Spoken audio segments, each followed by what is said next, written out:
Hello everyone and welcome to the Science Vlog number 4. It's crazy that I've been doing this vlog now for a month. That is so fantastic. I am so glad for all of your support. This has reached a global audience and audiences of all ages have enjoyed it. That was the whole purpose of this vlog and starting it and all of this stuff, was to get people all over the world and of all ages excited about different areas in science. And I'm so happy to see that, that goal come to fruition with my friends and family. So thank you all so much for your subscriptions, your likes, your kind words. It's meant so much to me. So thank you all so much for that. If you've seen one or a couple of my videos, I encourage you, go back and look at a couple. If you say, oh no, that genetics thing, I hated genetics when I took it in high school, I don't want to hear about that again. I encourage you, go back and look. You never know what you might learn. In the genetics video, we talked about precision medicine and a patient-centric vision for a new kind of medical treatment, a new kind of hospital, new kind of medical care entirely. So if you're excited about that, I encourage you to go back and check that out. Climate change, if you want to find out about what's going on in our ecosystems, what's going to affect future generations, go and check out the climate change video. And then, of course, if you're scared of reptiles or you just love reptiles like I do, go and check out the video that I did at Gatorland with a special guest. I think you're going to love those. But thank you all so much for your support. This week, Science Vlog number 4 is all focused on the brain, our brain. Those of you who may have heard in past videos, I'm doing my PhD in neuroscience, and I am so excited about this organ we call the brain. It is fascinating. I heard it put to me this week that it's really amazing that this ball of jelly is responsible for everything that goes on in our body. Everything that goes on in our body goes through pretty much this piece of jelly sitting in our skulls. And that is an amazing concept. So I hope you're excited about these certain areas of the brain as I am. As we go through it, I'm going to go through some of the exciting parts of the brain that you may have just heard about, probably want to know more about. What are these different parts of the brain? What are they? Where are they? What do they do? I'm going to pop up all sorts of pictures. We're going to have a great time here today. So I hope you stick around and I hope you enjoy the video. So, first fun fact about the brain. The brain is 2,500 centimeters square large. If I was to just flatten out the brain is has all these folds and it looks all, wrinkly and stuff like that. If I was to flatten all of that out, it would be 25 meters squared in area. That is crazy that something that big is squished inside of our skulls. That is fascinating to me. Why do we need so much folding? Why do we need so much, brain mass and so on? We're going to talk all about that and more, what these areas of the brain do in today's vlog. So I hope you enjoy it. I've got, my list of things that I want to get to. And if necessary, we might need to do another video about it. Who knows? Let me know down in the comments if you want to hear more about the brain. So let's start with the very basics about the nervous system. The central nervous system is the brain and the spinal cord. It's central to the body. All the rest of the nervous system is outside of that. It's to the periphery of it. That's why it's called the peripheral nervous system. Everything else, all the nerves in your fingers and your heart and your liver and everywhere else and your toes, that's all got to do with the peripheral nervous system. The brain and spinal cord, the spinal cord is considered the central nervous system. Now, spinal cord and vertebral column, right? Those are two different things. The vertebral column is the bones. The bones, those are the bones that go through, that form what people know as your spine, right? But inside of that, there's a little canal inside of each vertebra. And that's where the spinal cord goes through. And the spinal cord feeds through. And that is the part that is the central nervous system. So we're not touching on spinal cord today, but I just wanted to share that bit of information. We're talking all about the brain today. So let's start at the very the lowest part of the brain stem. The brain stem. This is the part that's considered the reptilian brain. The reason why it's considered reptilian brain is because it is responsible for all of our functions that don't require conscious thought. Everything that just happens, whether we think about it or not, is responsible from this brainstem.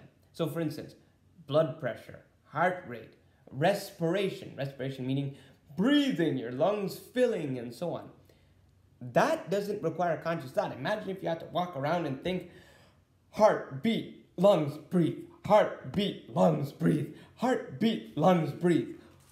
You would just go nuts. Hi, Yogi. This is my dog, Yogi. He's all excited about the brain, too. So if you hear any jingling in the video, it's him.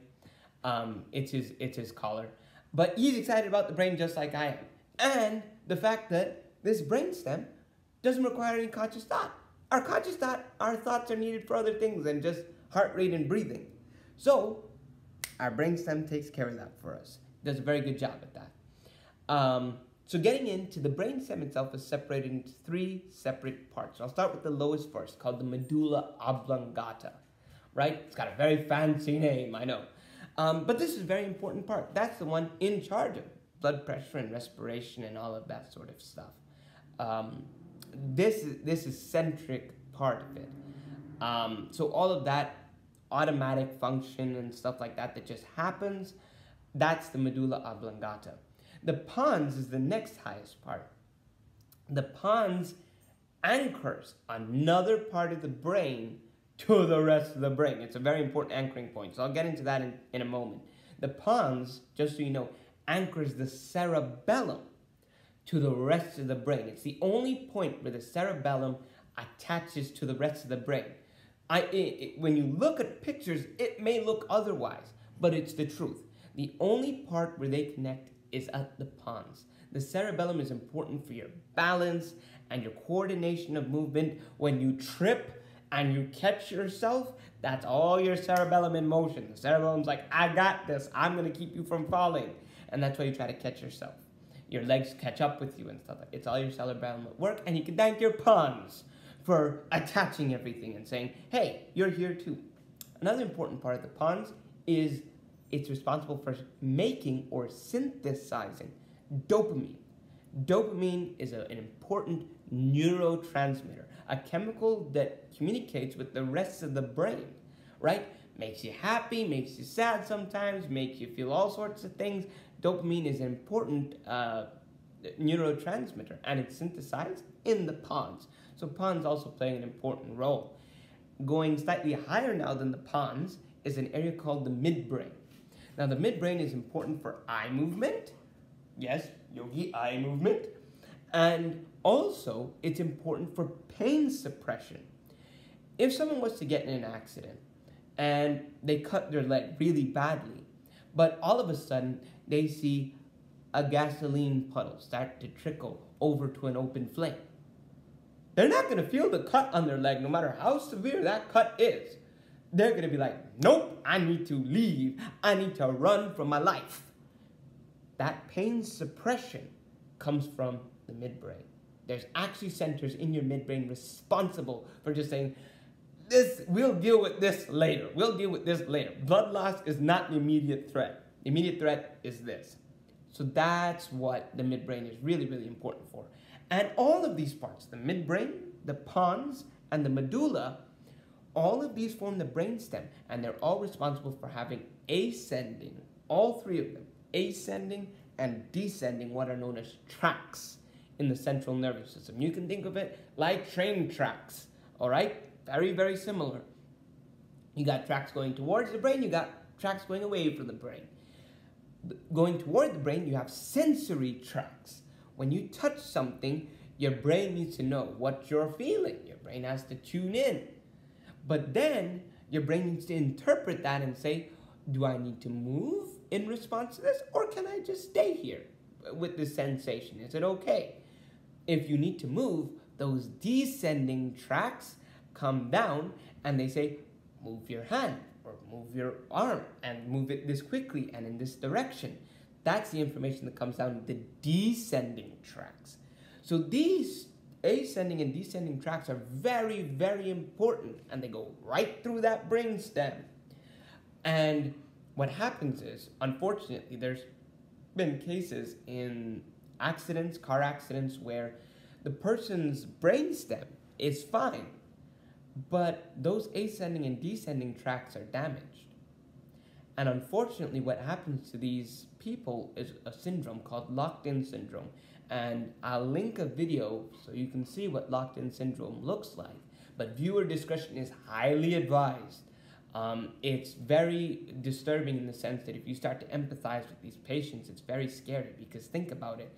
The person is not able to sense, the person is not able to move, but they're home, they're thinking, they have thoughts, they have feelings, they have emotions. Everything else in the cortex is fine. It's just those tracts that are damaged. But this person lives a very vegetative life, unfortunately. So, viewer discretion is advised for these videos, but this is why these ascending and descending tracts are so important. They go through the midbrain, and that's really important, why you protect the back of your head. And injury and trauma to the back of the head is so detrimental, or can be so detrimental and scary, because that's your brainstem. All of these functions go through your brainstem. So, protect your brainstems. Moving on to the next highest part of the brain, an area called the diencephalon, which are, most people don't know what diencephalon means, that's just word, but we're going to deal with two parts that make up the diencephalon that most people know, the thalamus and hypothalamus. I hope you've come across these terms before. If not, we're going to learn all about them right now. So the thalamus, you can think of that thalamus as this, it's like the central hub. It's like JFK Airport. It tells everything else what to do. It's like the control tower at JFK. Oh, you need to go to London Heathrow Airport? You go that way. You need to go to Toronto Pearson? You go that way. You need to go to Orlando International Airport? You go that way. It's the one to tell everything where it goes. Those ascending and descending tracts, especially the ascending tracts particularly, go to the thalamus, and the thalamus says, okay, now you need to go here, because this is the part of the cortex that's responsible for vision, for auditory stuff, for olfactory stuff, smelling, auditory, hearing, visual, seeing, all of these different parts, and it puts it to different parts of the brain. Oh, this is a touch sensation. We need to go here. It's the one directing all that traffic. So the thalamus is so important. And the hypothalamus is just as important. The hypothalamus is in charge of telling the pituitary gland what to do. Now, the pituitary gland is the master gland of the endocrine system. Endocrine system are your hormones. Hormones are chemicals, little chemicals that are secreted from your brain. They tell other organs what to do. Your bones to grow, to start, doing your kidneys to function differently, your liver to do different stuff, your adrenal glands to start pumping adrenaline so you can, stimulate that part of your nervous system. The pituitary gland is very, very important, and those hormones. But the hypothalamus is the one saying, he's calling the shots. He says, this is what we're going to do. I'm telling the pituitary gland what to do. So it's just as important. Though we hear all about our hormones and our pituitary gland, this hypothalamus is just as important, if not more important, I would say, than the pituitary gland. So we're at the level of the diencephalon here. We're not even plunged into the cortex, which is all about memory and emotion and cognition and thinking and all of that stuff. But we're 14 minutes into the video. So this has taken much longer than I anticipated. But if you want to hear all about those other parts of the brain, let me know. Let me know down in the comments below.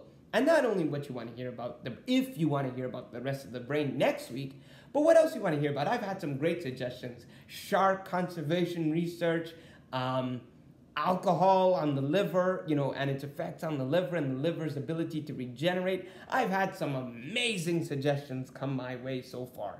So I encourage you, please keep on sending me suggestions. I promise I haven't forgotten about them.